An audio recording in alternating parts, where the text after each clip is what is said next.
Yep, it's your boy OG Cook, and you know exactly what it is. It's the More Muse podcast, and we are here today with another episode. As promised, I'm gonna bring you guys a Black history, and lately I've been focusing on current history, but we're gonna take it back to the '90s, and we're gonna take it back old school.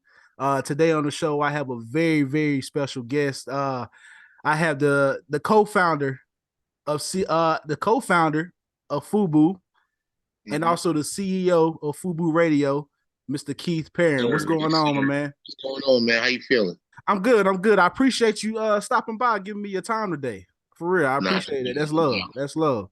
So let's go ahead and get started. FUBU, Okay. for us, by us. Was Hmm. founded in 1992 by you, Daymond John, uh J. Alexander Martin, and Carlton Brown. Can you just Right. talk about you know, being at Hollis, Queens, and how you guys, thought of this brand and where the idea came from? Well, actually, Damon had this idea for these top hats, which he kind of started the company in '89 with these top hats, Mm. and he was doing it for a while. The hats were really popular. I'm not really a top hat type of dude, so I'm more of a baseball cap, kind of guy. And he was doing it for a couple of years. He started it, stopped it, started it, stopped it, and then around '92, Jay had came home from the military, and he had this thing where he always wanted to be in fashion.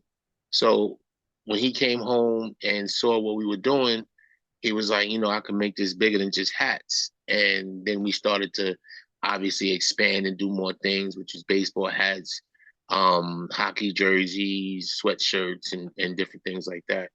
And then we did that for, off and on for about 4 years with no money, no checks coming in. It was a part-time thing that we were all doing. And I think it was around '95, Damon kept saying, "Hey, we all need to quit our jobs and focus on this, and then, it'd take off." And at the time, I was a property manager for one of the largest housing companies in the United States at the time. And, my thing was more of a career than a job. So I was kind of like the last one to kind of let go of my job. Um, but once we all did that and we focused on it 100%, that following year it took off and we wound up getting a deal with Samsung. They had just opened up a textile division, so it was like the right timing, for us. And they wound up offering us a deal. At first, honestly, they met with us, but we didn't. They didn't move forward at first. So we went back to the drawing board and kept doing what we were doing. And we got a shirt placed on Fredro Star, which he did New York Undercover. And once he did New York Undercover, he wound up getting shot in the shirt. But for us, it was our first national TV exposure. Aside from, videos, obviously we were in videos, but that was only on MTV or BET. Um, but this one was on national TV. So once they saw that we were still out there doing what we were doing, they reached back out, and the rest is history from there. Well, let's go back a little bit because you said how long without making actual money? 4 years, 4 years. I always ask everybody, especially kids, when I go out to speak. I said, how many of you guys can work on your business for 4 years without getting paid? And mostly, I want to say 90%, 95% of them raise their hands and like, nope, nope, nope. And I'm like, but it's your own business. Sometimes it takes years to get it off the ground, and you have to have the um wherewithal to understand where you're at business wise to see if it's going to be successful or not. And we always had a feeling that it was going to be something because we kept selling out everywhere we go. We used to do this show called the Black Expo back in the days, and it would be all over. But we really did the ones closer to where we lived at, so we could either drive there um, and be a part of it. And in doing so, we planted a lot of seeds there that once we got our deal, it allowed everybody to who couldn't find it. You know what I mean? They start seeing it in the stores and they went and grabbed it up. But it took about 4 years. Well, I heard you say on in your interview on CEO Unplugged, you were saying how you guys started and stopped around 5 times, and Yes. you also got denied by 27 different banks for a loan. Can you talk about Right. that resilience? And obviously you weren't getting paid. Can you talk about that resilience and what it really took for y'all to keep that hustle going? Um, you know, like I said, we obviously we didn't have the capital. Mhm. So whatever capital we did have, we tried to utilize that and to take the company a little further. So many times we ran out of capital, and capital is one of the biggest reasons why something either fails or is successful. People always say, "Well, I ain't got the money to start it, or I ain't got the money to do this," and you got to get the money to do it. That's real. That's one of the things that you're going to need to get to that next level. And for us, it was about just Daymond was actually running back and forth to these banks because he was getting it under his information and credit and everything, and he just kept getting denied. Then I remember him saying that his mother was going to let him take out a loan on the house. So he took out a loan on the house for about $100,000, and that $100,000, being that we didn't have the knowledge and the know-how back then to do everything the correct way, everything was really done from a lesson learned position. If we bought some fabric and the fabric wasn't right. I remember one time we bought some fabric and we, I guess, didn't read the fine print on it or whatever, and somebody was smoking. I remember I don't remember who exactly was smoking, but somebody was smoking, and the fire got on the shirt and the shirt caught on fire. And we were like, okay, so this is obviously no good. And then we used to have this big pail in the backyard that we used to just take all the fabric and burn it. And I remember one day we were burning all this fabric and fire department pulled up and was like, "What the fuck are you guys doing back here? What are you doing? You're gonna set the whole neighborhood on fire." And we were like, "No, we just burning fabric." And they let us know that we couldn't do that. But certain things like that um was a lesson learned example. We had to, be more mindful of the fabrics and the textures and the flammability of Mhm. the product. So it wound up being a lesson that we learned. And then from there on, we really, paid attention to details and was finally able to get it off the ground in 96. So when learning these details about the texture of the clothing and stuff like that, was there anybody around rival neighborhoods that was selling streetwear as well? Like, do you have any competition in that aspect? I don't think in our neighborhood, but we obviously called Kanah Cross Colors.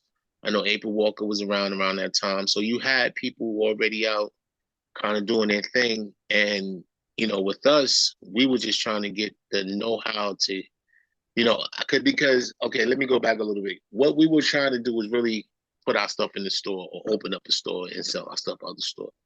Not in a million years did we think we'd be in over 5,000 stores, um, across the world, actually.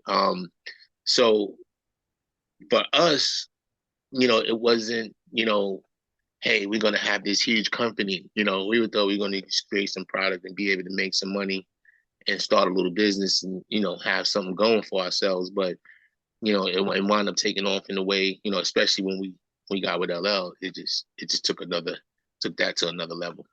Yeah. Well, let's start right there since you brought up LL Cool J. 1998. Obviously, he had the infamous commercial, Gap commercial, where he had the FUBU hat on, similar to the ones you have on now. So, Mm-hmm. can you talk about how that helped you guys go mainstream? Because you wouldn't really see a commercial like that nowadays. First of all, it'd probably get you sued. And I You learned never that see any commercial like that. nah, you'll never see anything like that. So you can just talk about how that helped you and how LL kind of put y'all out there. Well, we used to see L and we would always try to get him to put on some things and wear some stuff. And, he thought it was the ugliest thing in the world because we had this purple stitching on it. And he was like, what is this, Barney? You making this for Barney? Who the hell wears purple? And, so he critiqued it a little bit. We went back to the drawing board and we was able to create something else. Um, which was this kind of urban box logo that we had back in the days, and we were able to throw it on him, and he took a picture, and that was like one of our first ads. And then after that, we were like, I remember having a conversation with him when he was like, what you guys need to do is you need to find a celebrity to wear your clothes, and this is how, you take it to the next level by having a, celebrity endorse you and blah, blah, blah, blah. So we went back to the house and we sitting there and we like, man, who we gonna get? Who we gonna get? And somebody was like, yo, why don't we just get LL? And we went and talked to him again, and he saw the determination in our eyes, and he was like, listen, I got this deal with this one coming up. I got a deal with this company coming up. And, and we're looking at him like, come on, man, work with us, work with us. So he finally was like, listen, if you guys, I'm gonna help you out, but if you guys ever make some money with this thing, man, I want you to take care of me. So he was like, all right, cool, no problem. So once we got our deal, we gave him a bunch of clothes, and he to me was the best spokesperson ever, because sometimes when you have a spokesperson, they're going to do just what they're obligated to do. He kind of went above and beyond. Like, he wore it on the TV shows, in his movies, and like, I got a picture of him with the president, Clinton, and Hillary Clinton with the FUBU outfit on, and all that. So he kind of went above and beyond what he was really supposed to do for us. And I remember once we made some money, and I was flying out to his Phenomenon video, and Daymond said, here, take this check to LL.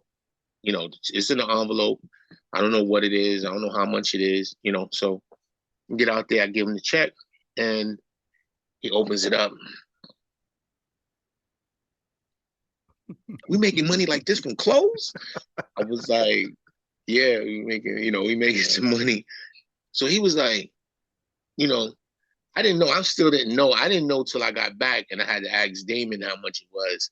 But I think at the time it was like $75,000 a check. So he was like, listen, I tell Daymond, I want a red Ferrari. And, he just kept going on and on. It was, but then we formed a relationship then that just kind of took us to that next level. And then he, this is right after he did the Gap commercial. Now, when he did the Gap commercial, we didn't know that. We knew he was going to put on a hat because they didn't have a hat to fit him. So they called us and said, hey, we want to use your hat in the commercial because, they don't have any hats to fit him. Now, he's very particular about his hats. They have to touch, his ear, the top of his ear. They have to touch it. If they don't touch that, he's not going to wear it. So I agree. He wore the hat, and we're sitting there watching the commercial. Now, we never spoke to him, so we don't know exactly what, he's talking about in the commercial. But once we saw the commercial and we heard for us by us on the low, we was like, did he just say, no, hold on? Like, we just started going crazy in the office. And then after that, it was just like, we was sitting there and we were like, yo, this is huge. Somebody gonna get fired over there. You know what I'm saying? We were like, somebody's gonna get fired. But it wound up, some people I think did lose their jobs, but I think they put maybe $50-60 million behind that advertisement. You had people going into the Gap stores asking for FUBU hats and all kind of stuff. So it was crazy, but it really took us to the next level and made people really pay attention to what we were doing and how we were doing it. Because even people in the advertising business and the editorial business, magazines and all that stuff was like, they just pulled off the biggest commercial ever. Like, how were they able to do that? So yeah, that did help us a lot, and it took us to a whole nother level where we started to branch off overseas and open up stores overseas. So it was big. Yeah. So prior to the commercial, you was already in Montego Bay stores. Correct? Yeah. We were in Montego Bay because that was one of the first stores that was actually the first store that put us in the store, because and it was, I remember it was on consignment. So we gave him all this product, think we were gonna get all this money, and he like, yeah, come back in 30 days and see if I sell it, and if I sell it, I'll give you guys the money or whatever. So I remember going in there checking because it was 5 minutes from the house, so we would go and just check, make sure that the placement and how people was checking it out. We was telling people, listen, I need you to go to Montego Bay and buy what you want, support us, and they did. And what happened was at the end of the month, he sold out, and he was like, "Hey, I want to do it again." And then that became our first store, and then it just started branching out from there. But yeah, he was Sassoon. Yeah, God bless him. He was the first guy to put us in the store. That's dope. So as far as being in the store overseas, you kind of started to expand your like the gear and stuff that you had in your line, correct? Like it kind of expanded different stuff. Yeah, well, what happened was we started opening up licensees overseas. So, um, in the contract it was that if we're gonna open you up overseas, you have to put up a store. So you had all of these licensees overseas building all of these stores. I think we got up to about 200 freestanding stores overseas, and that's one of the main reasons why we're so known all over the world, because we touched all over the world. It was just 2023, so maybe 25 years ago, 24 years ago.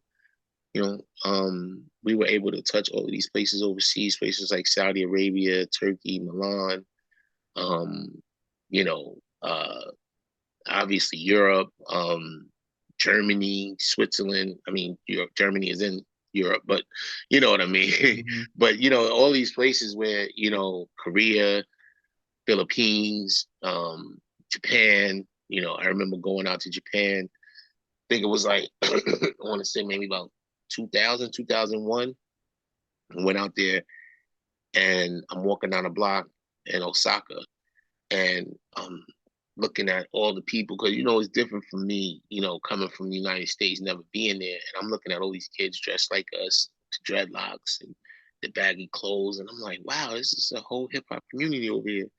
So we wound up going to the store, and I walk to this building, and I look up, and there's this big FUBU sign on the building, and I'm like, this is just crazy. I'm like, we're over here in Japan with a big store. We hadn't even been at the store that day, and I think I was the only one. I think, yeah, I was the only one out there that time. I went out there by myself, and we opened the store out there, and it was huge, man. We had a huge event. A lot of celebrities out there came through, and it was dope. And from there, it just kept growing and growing. That's dope. That's dope. As far as the hip hop community, you guys, I mean, basically were hip hop, and FUBU was hip hop, and hip hop was FUBU. So Mhm. as far as that reach that you guys had, how did you maintain that? Like, because it's not easy having a business for 30 years. You know what I'm saying? So how you maintain that to this day? It was hard, man. One of the hardest things that people don't realize when you start a brand is you have to really be on trend. You have to really put out quality goods every season. Well, for us, it was like 4 times a year, 4 to 5 times a year. But you really had to put out something that people will buy every season. And I think for us, what helped us was that we were able to, even though our prices were a little high compared to some other people, it was because we put the quality into the product, and the quality cost a little bit more. People didn't understand it then, but when they had their product for 5, 10, 15 years, and it still looked like new and it was still in great condition, and they started to really appreciate it. But I think it was the quality that we put in the clothes. I think it's the way we approached the industry. We was a give back kind of first company. Like, we went back into the communities and really gave back in big ways, whether it was donating computers to colleges, or just setting up different streams of income through our foundation for certain communities, whether it was refurbishing basketball courts in our communities, and things like that. And even on Thanksgiving, we think we bought like $20,000 worth of turkeys, and we kind of didn't really have a destination at the time, because Yeah. we would just do things. We would have a feeling and be like, yo, let's really do something for Thanksgiving, or let's do something for Christmas. And I remember this one Thanksgiving, we had like a big trailer full of turkeys, and we just pulled up in the hood. I remember the first spot we pulled up in, I think was like Baisley Projects. Then we pulled up to, I think, 40 Projects. And then we pulled up to uh, the train station when everybody was getting off of work. So we was just giving out turkeys. And I remember this old lady saying, why you guys don't have the news out here to see what you guys are doing? And we were like, well, it's not about putting you guys on Front Street and trying to make a news opportunity out of this. This is just something that we're doing from the heart, because we want to make sure that you guys have something to eat for Thanksgiving. And she said, well, they always come out here when you're doing something bad, so you might as well call them out here when you're doing something good. That's And it real. made sense. But for us, this is pre-social media, pre-internet like that. So for us, it was just, us doing a good deed for our community, and that's how we wanted to keep it. So it wasn't something that we ever, we've had pictures and we put out pictures and stuff like that over the years of us doing it, but it wasn't something at the time that we needed to, kind of put out there media wise. We just wanted to do it for the community. Yeah.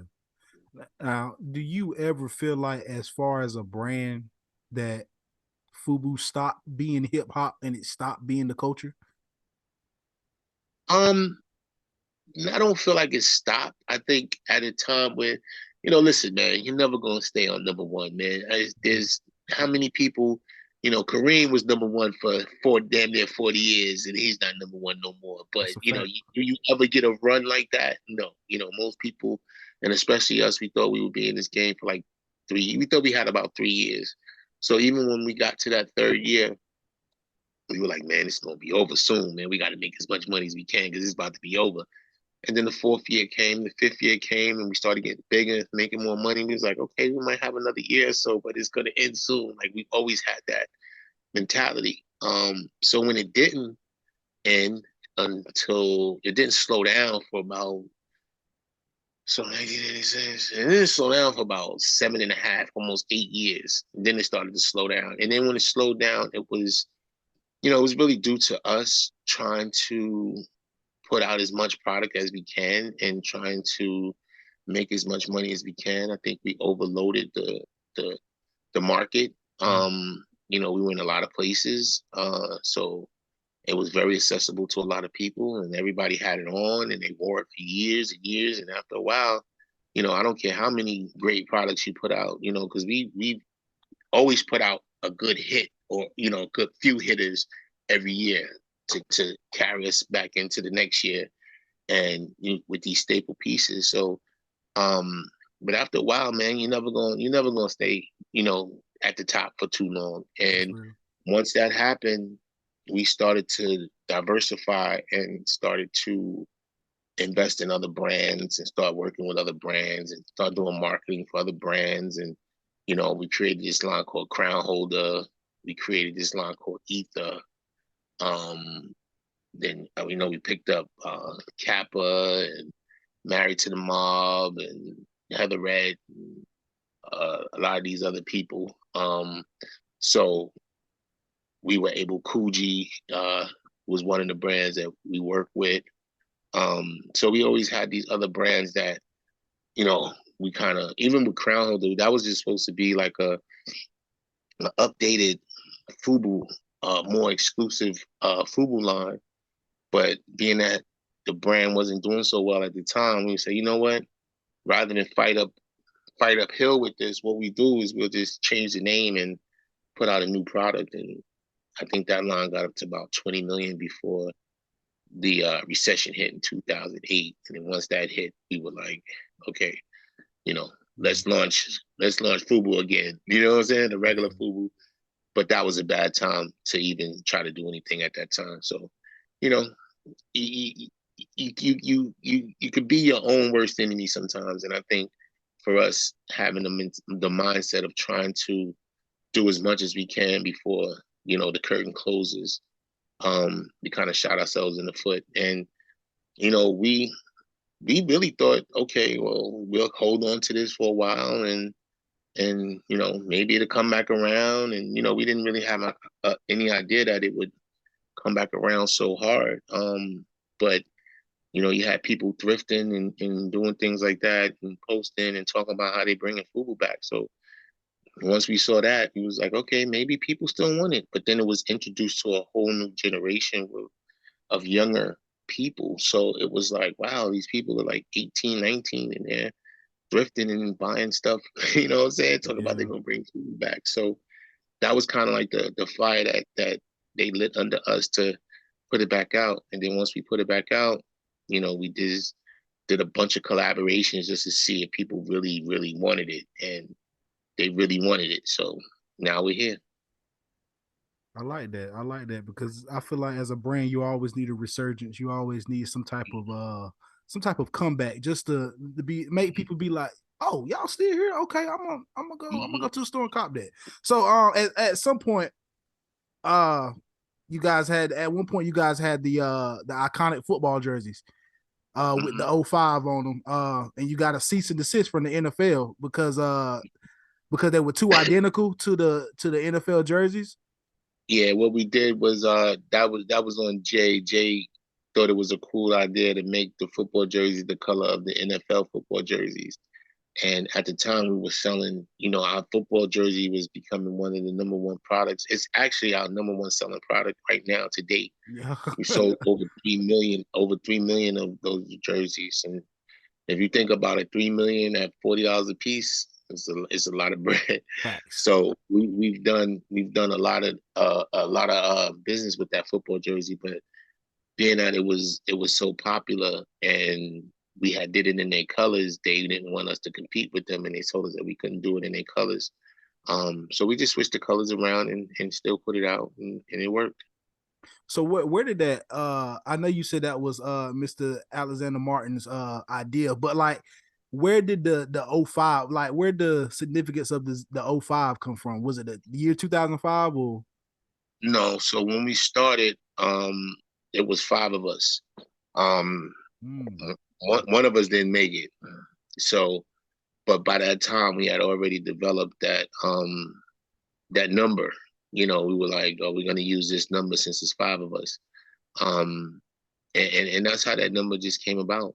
And we we used it, and we used it, trademarked it and everything, and used it for the last 26, 27 years. wow. So I want to know, like, as far as the social media age that we are in now, we're in a social media driven world. Everything is on social media. If you have a business, it has to have a social media page. If not, it's probably not going to thrive. Can you talk about the transition you guys made coming from the 90s and the 2000s where there wasn't anything about the internet or social media to where you are now? I had just put out a post the other day. I said, for you to get a name in our era, you had to be outside. There was no social media. So for us, like we've been to all this, not all of them, but we've been to a lot of Super Bowls. We've been to a lot of NBA All-Star games. We were at a lot of events, whether it was Cancun or Miami for Memorial Day, whatever it was, you actually had to be there. I remember us doing Jack the Rapper when it first came out. I don't know if you know what that is, but that was way back in the days. That was just like a music conference with just a lot of up and coming artists that are really number one artists out now. You know what I'm saying? But back then, everybody was trying to, make their way. So Jack the Rapper was one of those conferences. We met a lot of these rappers, because we were actually there. So so then it went from that, and even advertising, like you really had to, to get a full page in Source magazine or Double XL or whatever, maybe it was around 13, 14,000, maybe 15,000 a page. Then if you bought 2 pages, it was like 13,000 a page. You know what I'm saying? Or if you bought 3, then you got it for $11,000 a page. You know what I'm saying? So, we would have 4 or 5 page, ads in certain magazines. So for us, we had to spend a lot of money advertising wise for us to have that impact on the community and in the world itself. So nowadays, fast forward to social media. One thing about us is we keep up with the times. We keep a group of younger people around us, young cats that either came up under us and, or, our younger brothers or sisters or whatever it is, to kind of put that thing in our hand like, hey, you know, social media is coming. I need to get on social media. What? What's Instagram? What's Facebook? Oh, really? Oh, let me check it out. And then we, decided early that, hey, we have to be a part of this. Not even for the brand itself, just for us to put ourselves out there. And then after that, then that became, okay, well, we need a page for the brand. You know what I'm saying? Mm-hmm. And we had it up there for years. And it was more of a just letting people know what we did and how we did it. And, just for, I guess, informational purposes at first until we relaunched again. And then once we relaunched again, then we were able to, kind of put that. Because I remember, starting the Instagram for FUBU at 0, and I remember we were following 10 people and we had 3 followers. Me, Carl, and Jay. Daymond wasn't even following the page. There was no need to. He had 10 followers, 10 people, on the page. And, we had to get a idea of how to run it and what to do and how to post and all that stuff. So, we grew it from, I know me personally, because I was running it at first, I took it from 0 to like 57,000 people. And then, we hired somebody because, we were doing a lot of things. So we hired some people, and I think that person got it from 58 to like 80 something. Now I think we're around 90 something thousand, creeping up on 100,000. But, it's a way for you to actually get your product out there. As you know, in a way, it was much easier before, because when it first came out and it wasn't about the advertising and all of that, you can really reach a lot of people. But now, since the advertising is out, the algorithm kind of guides you a certain way, and you can only reach a certain amount of people unless you advertise. And if you want to reach a gazillion people, you're going to pay a gazillion dollars. So, but it's still a way for you to have your business out there in a way. And like you said, if you don't have a social media for your business, then people don't think your business is real. So you have to be a part of that community. So, we've, I'm not a real big social media person. I think, I kind of let people, know what I want them to know type of thing. I'm not one of those, oh, I got a deal on the table, I got to go run to social media and tell everybody that I got a deal on the table that's not signed yet, but I got the deal on the table. Right. You understand what I'm saying? Sometimes you got to move in silence. And it's a fact. And I think we've been doing a pretty good job of that. All the guys are, So it's so congratulations on 7 years of FUBU Radio.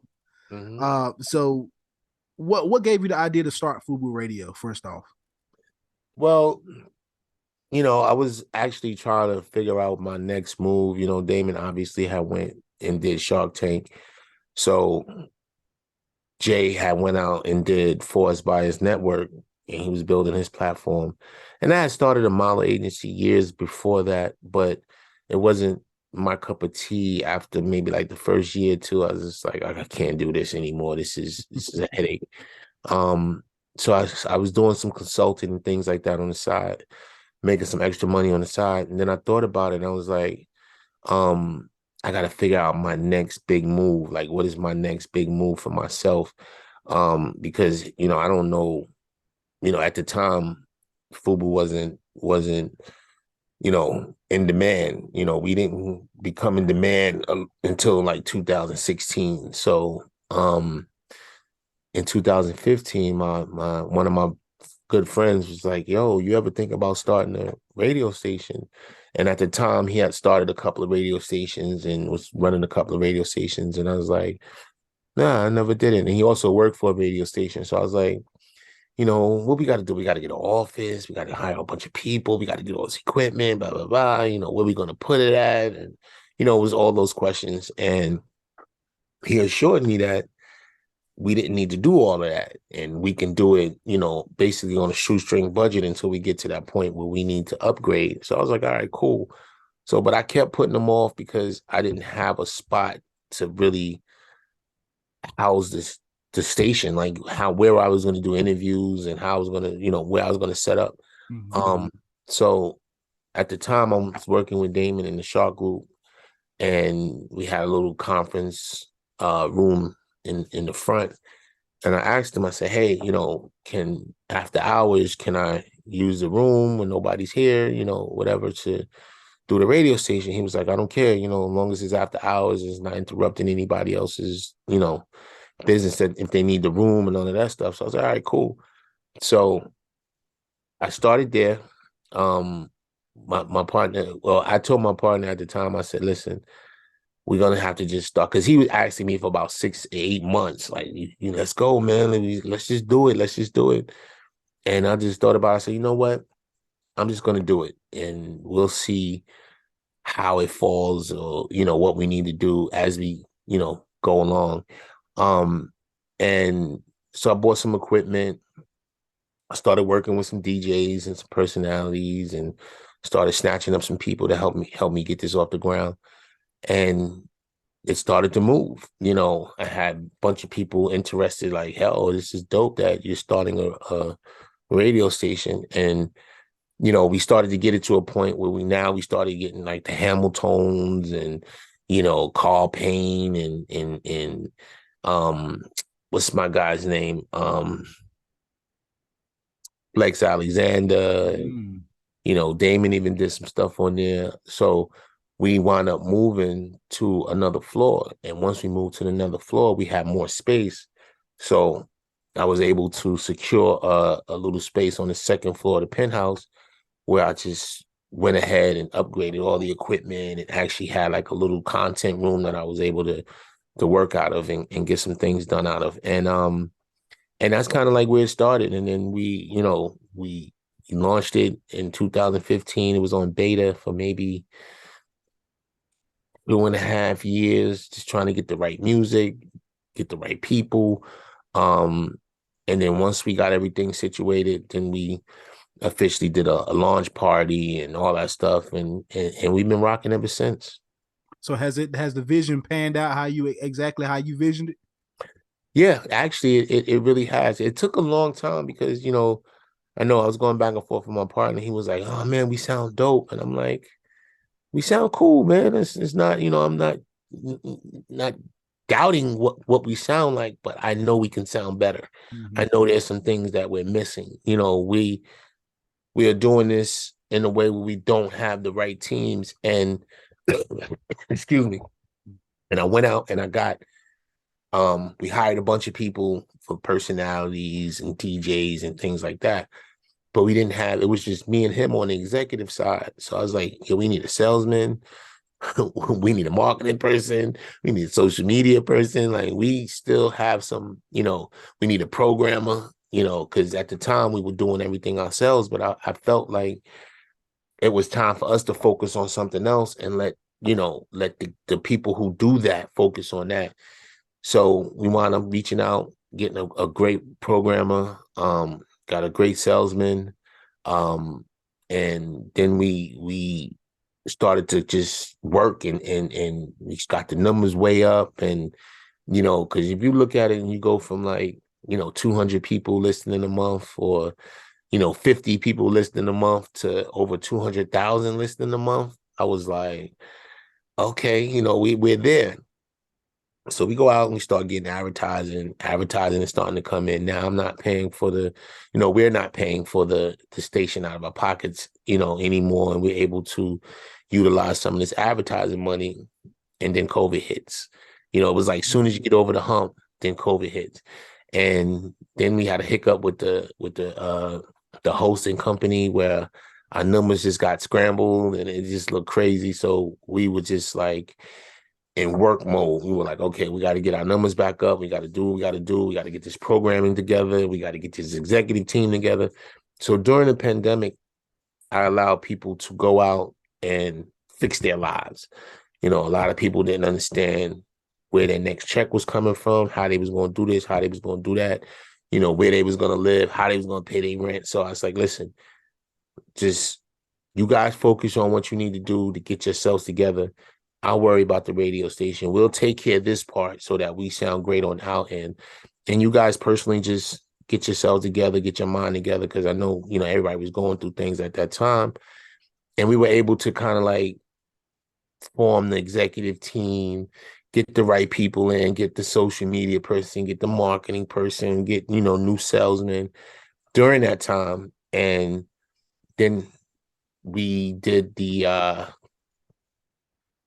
deal with this company called U42 network.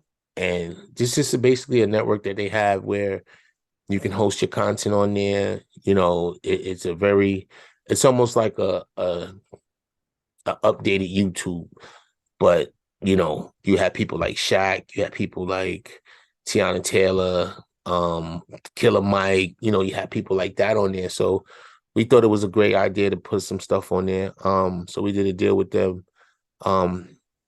And I think it was 2020, fall of 2020. But then, you know, through the whole pandemic, everybody was still trying to figure it out. So it wasn't something that launched right away. And then late last year, the guys called me and was like, hey, we have this new idea and we want to see if you know, if you're on board with it, and if so, we would like to do a joint venture with you, you know. So they came up, they presented the stuff to me. I love the concept. I can't really speak on it too much right now until we get everything going, but I love the concept. I thought it was something that was so new, so different from what everybody else is doing. So we did a joint venture, and we're about to launch it, you know, switch everything over. It took us maybe like 3-4 months to get everything situated. And now that we have everything situated, we're about to launch it, do the press release and all that stuff. So you'll start seeing all of that stuff drop. And I'm very excited about that, because this is something that's going to take us and make us really different and separate us from the rest of the pack out there. So I'm really excited about that. That's dope. That's dope. So as far as like your DJs and your personalities and, you know, just the formats of your shows on the radio station, how did you, you know, I guess, how did you, and it's not easy to like a personality. It's not easy to like a DJ. You know what I'm saying? So how did you see the person that you like and you want to hear on the radio and you like, okay, I like what you're doing? Well, you know, a couple of people came to me. A couple of friends that I know came to me and was like, yo, like one of my boys, he's a really dope engineer, really dope audio guy, knows his stuff. You know, I pulled him on. He was doing a lot of engineering for us. I know Chris Childs, we go way back. She had a radio show she was doing, and she wanted to bring it over to where I was at. So kind of, you know, brought her. She was one of my first personalities. I remember Shay McCrae reaching out to me saying how she did radio and she was looking for opportunity, and I was able to give her an opportunity. Then I had a young DJ who was like 14. If you hear this guy play, name is Dylan Jam. Oh yeah, man, I heard of him. Yeah.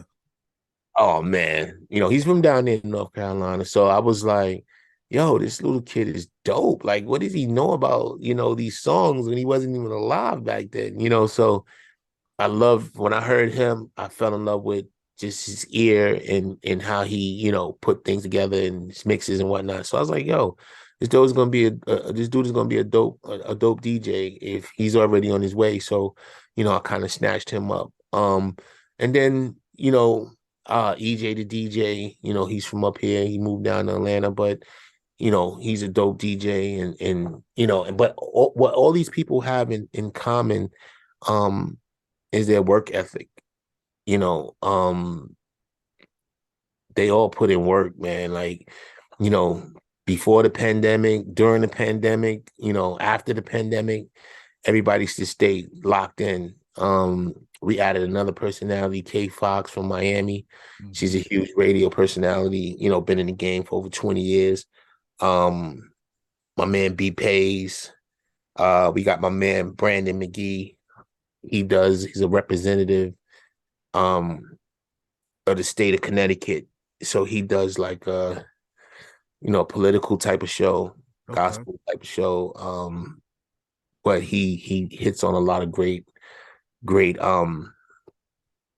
stories that, just really touch the community and just educates the community about politics and things like that. So I try to make it where I had my hand on like entertainment, politics, journalism. And then with EJ the DJ, we created a show with him with, new music, new artists. It's not all, the whole show is not based on that, but that's the show where you can go on and get your new music played. So I definitely wanted to be able to tap into the new artists and the younger community with that show. So, I just try to position them all where we were kind of touching everything, so that's kind of like the premise behind it all. I wanted to make sure we had all our bases covered, and for the most part, we do right now. I like that. I like that. So, you know, but basically the music that you guys play up there is mostly, from the late 90s and 2000s, kind of.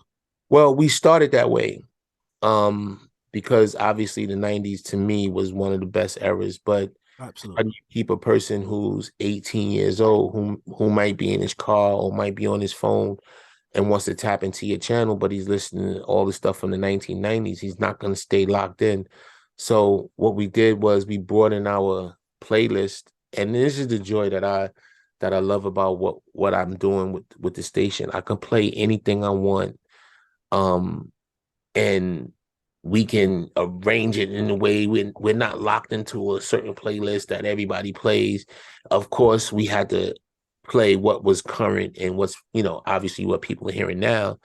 But, while you're listening to that, you might hear old school jam just drop in the middle of that. And you're like, oh, man, I ain't heard this in a while. So I wanted to give you that type of feeling where, yeah, you would hear some new stuff and you don't have to turn the channel, because at the end of the day, this is a business. And if you're playing music that people don't want to hear, they're going to turn the channel, point blank. So, yeah, we play what most of the other radio stations play, all the new songs and the hit songs and all that stuff. And we kind of like say we play all the hits of today and yesterday, but yeah, so once we changed the playlist up, we incorporated reggae. We have a reggae show with Dylan Dilly, comes on the weekends, where he plays reggae, R&B, hip hop, kind of a mixture of all. And once we changed it up, we was able to capture the new listeners, and still keep the old listeners, interested in the station as well. So that was the beauty of being able to do what you want to do, but not losing your, demographic. Yeah. So, just staying on the topic of programming and, playing those songs that people want to hear. Like, what's up with the radio program? Because I want to understand personally, because I personally don't like the radio, listen to music on the radio, I should say, only because the same music play over and over again. A lot of music nowadays, not really all that. I mean, so yeah. Well, I guess what's up with the programming? Like, Listen, you're not the only one, bro. Like, I always had this vision, right? I was doing back in the days, we used to go to LA all the time. And I don't know if it's 92.3 The Beat or one of them stations out there, one of those hip hop stations out there. They used to play everything. You would hear West Coast, East Coast, down south, R&B, all kind of stuff from all different artists, from current music to back in the days. And I just thought that was the dopest playlist that I've ever heard, because I was like, I don't hear stuff like that anymore. Like, if I go from, one station to the next, I might catch the same song at the same time playing. I could kind of mix it going back, and forth from station to station, and play with the music. But I just felt like a lot of these companies, man, they're under a lot of these radio stations. A lot of these companies rather own a lot of radio stations. So it's nothing for them to say, hey, here's a playlist, this is what we playing. And to me, that was the reason why even when we do mixes for like um the holidays, whether it's 4th of July or Labor Day or whatever, the DJs ask me, yo, what do I need to play? Do I need to play all 90s? Or I said, play what you want to play, man. Like, just make sure that you're playing the hits. You can play whatever you want to play. So they have the liberty to play what they want to play. And if it's a new artist or a new song that they want to break, they can break it as long as it's not 10 of them in a row where people never heard them and they want to switch off. So, I give them the liberty to do that. So, you'll hear things on the station that you may or may not heard in a long time. So, but that's, like I said, that's the beauty of it, just creating what you want to, for people to hear. And with us, we're more about, our motto is encouraging, uplifting, enlightening, empowering our community, because, not only do we cater to the music side, we also cater to the information side, so if there's things about, back at the time, it was the PPP thing. We would put out stuff that, hey, this is how you go get your PPP. This is what you need to do. This is, or it might be some grants out there that you may be eligible for, but you never know, if you're not searching for grants, you may not know. So we just try to put information like that out there to uplift the community and give them a sense of involvement with the station. Because if we put out, hey, this is how you start a small business. These are the 5 steps, or these are the 10 steps you do. The person may or may not know about it. So we always bank on them not knowing about it, and we're giving them vital information that they can go ahead and use. So, it's always been about uplifting our people. And, even when the subjects come to, like, some of the stations, people run their stations on gossip and controversy, I try not to do that. If you want to be controversial and you want to talk about things like that, cool, we can talk about it. But I try to, like, touch on points, or have my people touch on points that people don't know about. Like, you can just go ask, oh, you still with so-and-so? Oh, I heard you and this person had a falling out. That's something that they can read on every blog. I want to tap into something that they may or may not said to anybody before. So, you may not have heard it. So, and that's kind of like what we try to accomplish over here, and give the people and the listeners just new information that they haven't heard. So do you still have, like, artists? I mean, I know you're not the DJ, but do you have artists come up to you like, hey, can I do something to get on the radio, get my music on the radio? Yeah. I mean, I just was going through the emails looking for your link, and I see a bunch of hey, here's new music, and I'm like, well, I ain't never put my email out there for new music. Like, why am I getting new music? But I understand it, and what I do is I forward it to my DJ, and I let him, I'll probably listen to it, but I'll forward it to him and let him, come back to me and be like, yo, this artist is dope, or yeah, I don't know, or you know what I'm saying? Because he has a great ear for music as well. So, and I'm doing 1,000 things, so I can't involve myself with everything that's going on, but I try to make sure I got hands on, most of it. Sticking to the having the ear for music, it's the 50 years of hip hop so far. So, in your view, where has the state of hip hop gone?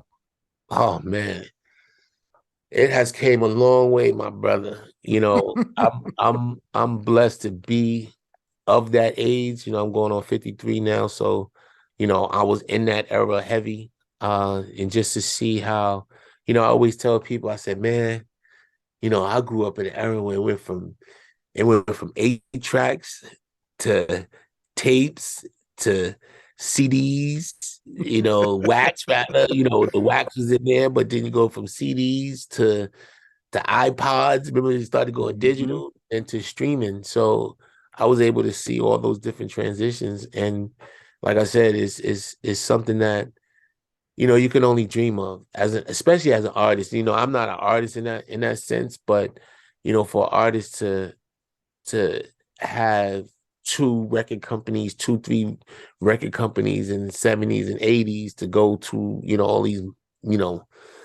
these other record companies, and everybody has all these celebrities and stars that they're making out of these companies, and blowing everybody up, to even going independent, with, back in the days when Cash Money and all of them went and start doing their thing and start securing these $100 million deals being independent. A lot of people saw that as, hey, I can own my stuff. I might have to work a little harder, but I can own my stuff and potentially get a great deal down the line. So it's changed dramatically. Like even now, I was watching something the other day with Method Man, and he was like, yo, how are all these young cats getting all this money, man? Like, you got bricks and all of this. Like, where they getting all this money from? And a lot of it has to do, I guess, with music and appearances and shows and things like that. But these artists, you look back in the days, artists getting like $2,500 a show as stars. You know what I'm saying? As huge stars was getting like 5,000 a show. You're talking, features for 250,000. You know what I'm saying? Just a 16 bar feature for 250,000. Like, it's crazy. You're talking about getting appearance fees or walking into a spot, getting, depending on who you are, getting 40, 50,000 just to walk in the spot and look around. You know what I'm saying? And that's it. Yeah, because back then they didn't have all these opportunities. So, it's good for the state of hip hop, especially now, because not only does it shine a light on hip hop as a whole, but it also shines light on the pioneers who paved the way. And even with LL Cool J and Rock the Bells and how he's incorporating all the legends into his company over there.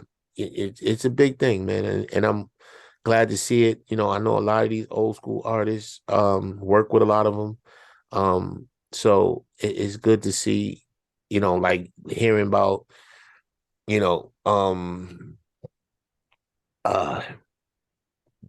La Soul getting their masters back. Unfortunately, Plug 2 is not here with us anymore. Rest in peace. So but just to hear things like that, and I was listening to Dress from Black Sheep talk the other day about how he's suing UMG for $750 million, and I'm like, wow, I'm like, Jesus. And, and I wanted to figure out what his reason was. So when I listened to it and I heard that he said that, streaming wasn't available in his contract, so they can't just switch the contract and say, oh, we're going to pay you this now, and it was never written into the contract. So I'm hoping he settles and gets a nice piece of that change, because it isn't fair to some of the people who came before that wasn't able to eat. You know what I'm saying? Like these kids are able to eat now, but everything is timing, man, and sometimes you miss your time. You're out, you're doing well, you're doing, you're successful and everything, but you just miss your time. That's real. And people that came after us was trying to get deals like we got, and it just wasn't out there like that. We were able to secure one hell of a deal and get basically an open-ended budget to do what we wanted to do, because we were so successful in doing what we did, that we were able to borrow the money and pay it back. We had 3 years and we paid it back in 6 months. You know what I'm saying? Wow. So Cats was like, wow, these dudes is killing it, let them do what they want to do. Obviously they know what they're doing, and that just doesn't happen. A lot of people that was out when we were out and kind of in the race with us while we was coming up didn't get, wasn't afforded that same opportunity. I remember us buying, houses and cars and all that stuff, and pulling up to places and cats seeing these $100,000 cars, and they like, oh, y'all getting money? Oh, let me go to my people and ask them to get, and come to find out that their deals wasn't solid. Their deals were kind of shiesty, and these are some of the same people when we were trying to get our deal that was calling us, that we didn't take the money from them either, 'Cause, I mean, being a kid on the block in the hood, bro, if somebody call you on the phone talking about what you need, 10 million, $20 million. You taking it right there. No, you ain't taking the you like this, man. Ain't nobody give me no $10 million. Nah. Like, you don't believe it, man.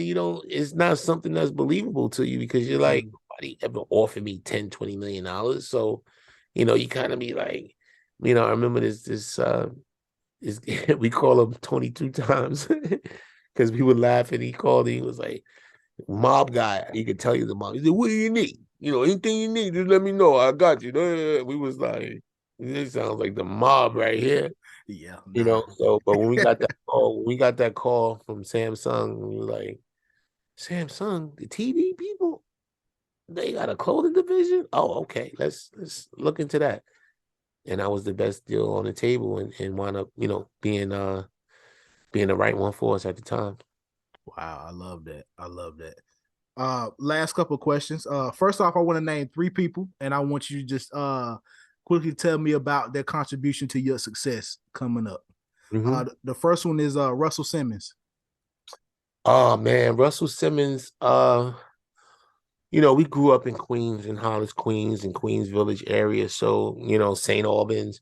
So that's like it just encapsulates everybody around there. LL's right here, St. Albans, and Daymond's in St. Albans, and I'm in Queens Village. I mean not LL. Russell Simmons is in Run DMC's in Hollis. So that's and I got family in Queens Village. I got family in Hollis. I got family in St. Albans. So I'm all around these areas. But for us growing up back in the days, it was we grew up in the 80s and in the crack era, right? So crack, I think, came out in like 82. It didn't hit hard until like 85 or something like that.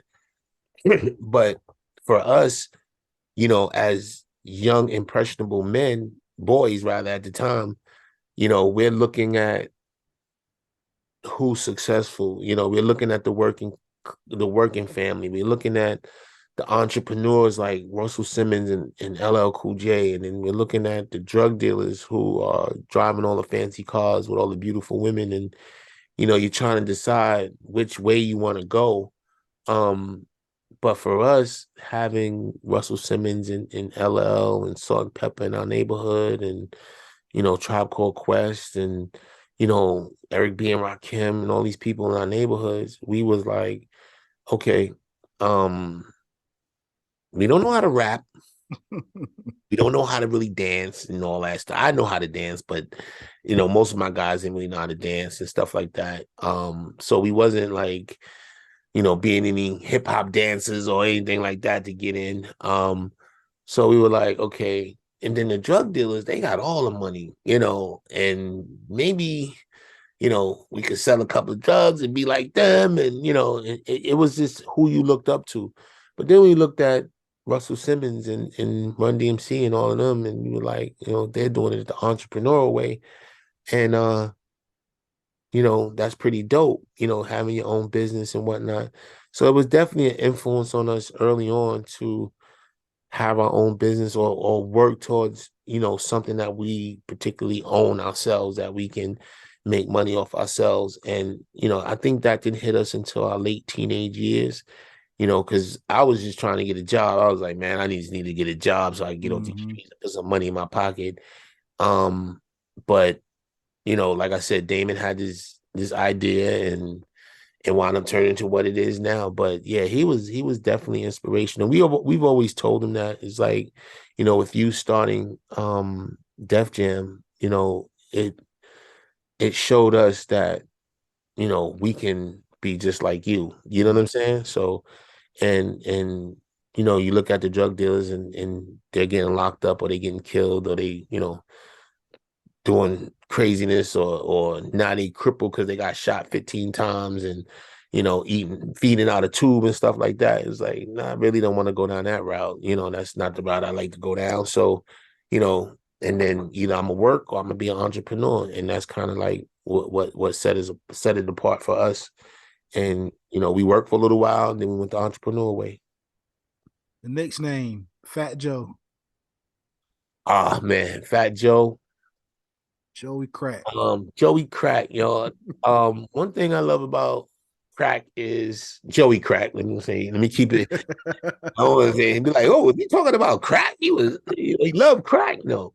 One thing I like about Fat Joe is, Joe is a real dude, always been a solid dude, and a lot of people don't know when we first started the brand, we were dressing him in Big Pun back in the days. Like you'll see Fat Joe in a FUBU jersey. You'll see, Pun in a FUBU hat or FUBU, a FUBU 6X, polo that, what I'm saying, we made for him.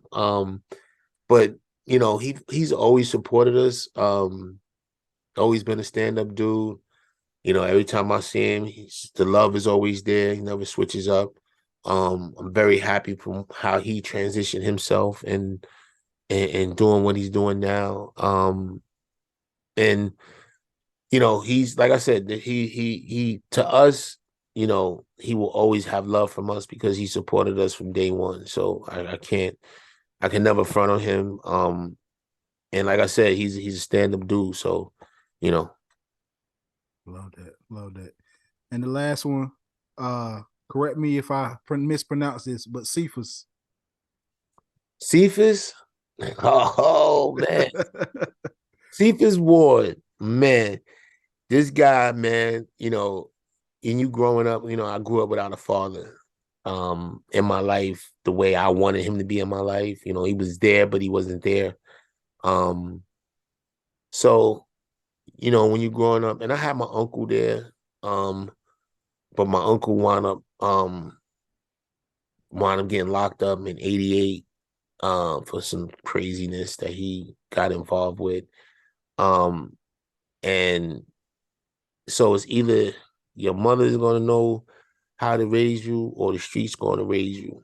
And I had a little bit of both because I was a wild boy back in the days. I was into some things I shouldn't have been into. I was running with some people I shouldn't have been running with. And I was always angry. And I think I was angry, now that I look back on it, I was just angry because I felt like life had shorted me. You know what I'm saying? Like I would see people with their, guys or families and stuff. And I was like, why my family not together? Or why don't my father come around? And, things like that. And I think I carried a chip on my shoulder. And when I actually started working at Housing and Urban Development, U.S. Department of HUD in the city, and I look at the pictures, man. If you if you see the pictures of me going to work, bro, like I had my hat on backwards, I had a t-shirt on, I had sweatpants on, one leg rolled up, sneakers on, little Swatch watch back then, I would be going to work. And I was in the co-op program, so I would go to school a week, I would work a week. So I never got taxes taken out. So I was making some really good money. I was making like 600 some change a week, right? So he said to me one day, he said, bro, let me talk to you for a minute. He said, you're still a student, right? So that means you ain't getting no taxes out of your check. How much money you make a week? So I told him, he was like, don't you think it's time for you to step your game up? And I was like, what do you mean? He said, dressing like a goddamn man. You're here dressing like a goddamn boy, man. I had to take you down to Nassau Street and get you right. So I was like, I didn't really know nothing about. The only time I dressed up was for church. You know what I'm saying? Like, that was it. Like, I had a couple of church suits and that was it. That wasn't my style. So he took me down to Nassau Street and it made me go shopping, man. And I wound up buying some, some grown man stuff, some tweed pants and, some button ups and started changing my fit. And he's just been like that big brother to me that, for years, man. Any advice, that I ever needed. He's one hell of a funny dude. He should have been a comedian. I always tell him that. But I actually spoke to him the other day. I told him I was gonna come see him. he actually lives around. He's around my old neighborhood where I grew up now. So I'm gonna go around there and check him out. But him and Daryl Boone was those two were like my big brothers when I used to work at HUD, and they used to just like school me on a lot of things and take me under their wing and teach me things, and it was what I needed at that time. You know, it was that manly thing that I needed, you know, not from a family member, not from a father. It was just, you know, a concerned older gentleman who had love for me and wanted to see me grow, you know. And so, you know, I've known him, his kids, and everybody for years now. Um, and and you know, I'll always have love for that guy, man, because he didn't have to take his time out to do what he did for me, you know, but he actually showed me how to better myself, and I was able to go from there and you know, and grow from a boy to a man in that position. Even though I didn't have that position long, but it carried over to my new job where I had to wear a suit every day. So, you know, I was starting to get used to wearing button-ups and suit jackets and things like that. So, you know, it was you know, like I said, I always have love for him, man. That's like my big bro. He's not doing too well right now, so I'm gonna go see him and check him out and make sure, you know, I just stay in touch with him because, like I said, he didn't have to do what he did. That's real. That's real. We all need those OGs, man. That's the Oh only yeah, way we're able to grow as young men. takes a Hey, village. yeah, that's a fact. That's a fact. Mr. Perrin, I appreciate your time, man. I really do. It's all love, always. I'm glad I was able to have this next conversation with you. I Yeah, interviewed you a couple years ago. Didn't really go the best, but I appreciate you for giving me another chance. That's yeah, real. no That's doubt, man. real. I'm glad we came full circle. For sure. Likewise, man. It's the More Muse podcast. We gone. All right.